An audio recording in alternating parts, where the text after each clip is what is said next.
उसी पुस्तक को भी मंगाया जाए, अगर उसमें राधा शब्द हो मैं मुंह नहीं दिखाऊंगा।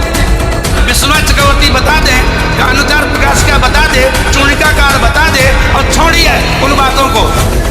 ऐसा हो ही नहीं सकता, अर्थ का अनर्थ है। नहीं, हमको कष्ट यह है कि हमको बोलना पड़ा बीच में, क्योंकि अगर अनिरुद्धाचार्य की जगह ये बात और कोई बोलता तो मैं कतई नहीं बोलता। देखिए, अनिरुद्धाचार्य जी इस समय टीवी पर छाए हुए हैं, लाखों लोग इनको सुन रहे हैं, तो ये तो यही समझेंगे ना कि अनिरुद्धाचार्य बोल रहे हैं। इसलिए आपके द्वारा कोई अपशब्द नहीं निकलना चाहिए। मैं आपसे वंदन करता हूं, कभी कोई अनर्थ करना हो तो विचार करके करिए। भागवत जी के अष्टम स्कंद के 10वें अध्याय में लोग कहते हैं भागवत जी में राधा का नाम नहीं है, राधा का नाम नहीं है। ये लोग गलत कहते हैं, जो भी कहता है गलत कहते हैं। लिखा हुआ है, मैं आपको श्लोक दिखा रहा हूँ।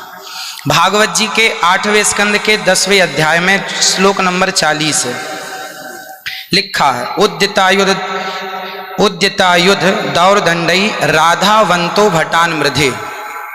राधावंतो लिखा, स्पष्ट लिखा गुरुजी। ऐसा है, नाश मत करिए।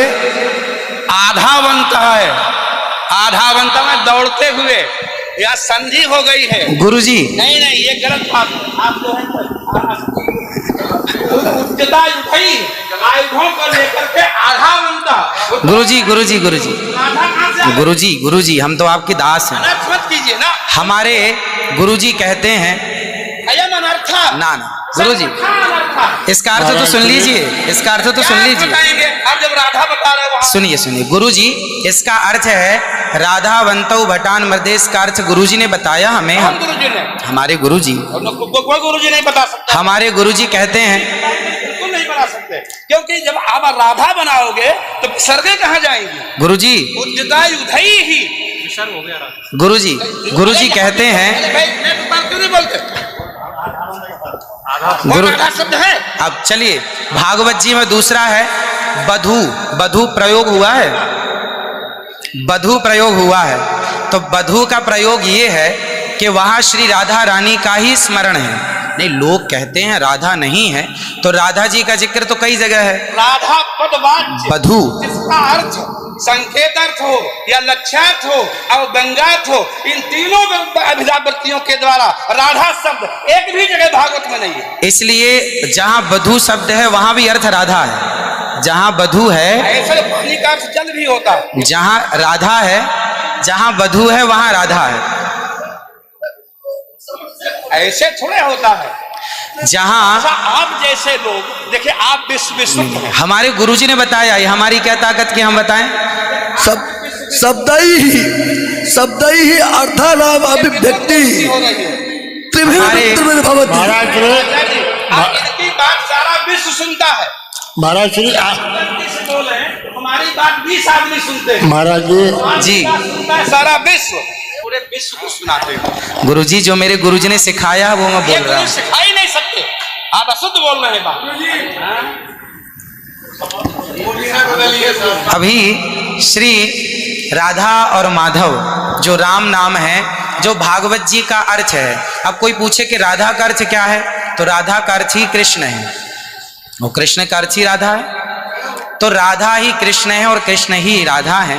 कुल मिलाकर कहने का अर्थ ये है, गुरुजन ये कहते हैं कि प्रत्येक श्लोक कृष्ण है और प्रत्येक भागवत जी के 18,000 श्लोक, प्रत्येक श्लोक कृष्ण है और श्लोक का प्रत्येक अर्थ श्री राधा है। प्रत्येक श्लोक श्री कृष्ण है और श्लोक का प्रत्येक श्लोक का अर्थ श्री राधा है। तो ये सब भाव ही तो है, राधा ना वो सब भाव है। भाव का भूखा हूं मैं, भाव ही एक सार है, और भाव से भजले मुझे तो भव से बेड़ा पार है। सभी विद्वानों के चरणों में दास का बारंबार नमन। सबको जय श्रीमन नारायण, जय श्री कृष्ण। 2 मिनट कीर्तन कर ले। 1 मिनट रुको, मैं सबसे क्षमा मांगता हूँ। मेरा अनिरुद्धाचार्य के प्रति बड़ी श्रद्धा भाव है, बड़ा आदर है, लेकिन इनकी वाणी चूंकि पूरा विश्व सुन रहा है, ये चैनलों पर आते हैं। भाव जगत में हम कुछ भी कहें, लेकिन जब हम ये कहते हैं ये शब्द में लिखा है, तो वहां पर शब्द और अर्थ का संयोग, क्योंकि गिरा अर्थ जल शब्द बोध्यो व्यनक्ति अर्था शब्दोप्यर्थांतराश्रय एकत्व व्यंजकत्वे तद अन्य से सहकारिता। ऐसा हो ही नहीं सकता कि कोई अर्थ प्रकट हो और उसके मूल में शब्द न हो। वहां संधि है, मैंने आयुधों से युक्त होकर मैंने गदा तलवार तीर लेकर के वो राक्षस आधावन था दौड़े मारने के लिए। शुद्ध यही अर्थ है। किसी अभिधा से, किसी लक्षणा से, लक्षणा तब होती है जब मुख्यार्थ का बाद हो। मुख्यार्थ का बाद हो ही नहीं सकता। श्रीधर स्वामी बता दें, विश्वनाथ चक्रवर्ती बता दें, अनुचार प्रकाश का बता दे, चूड़िकाकार बता दे, और छोड़िए उन बातों को। आपके गुरु जी के पिताजी ने भी टीका लिखी है, उसी पुस्तक को भी मंगाया जाए, अगर उसमें राधा शब्द हो मैं मुंह नहीं दिखाऊंगा कभी। ऐसा हो ही नहीं सकता अर्थ का अनर्थ। हाँ?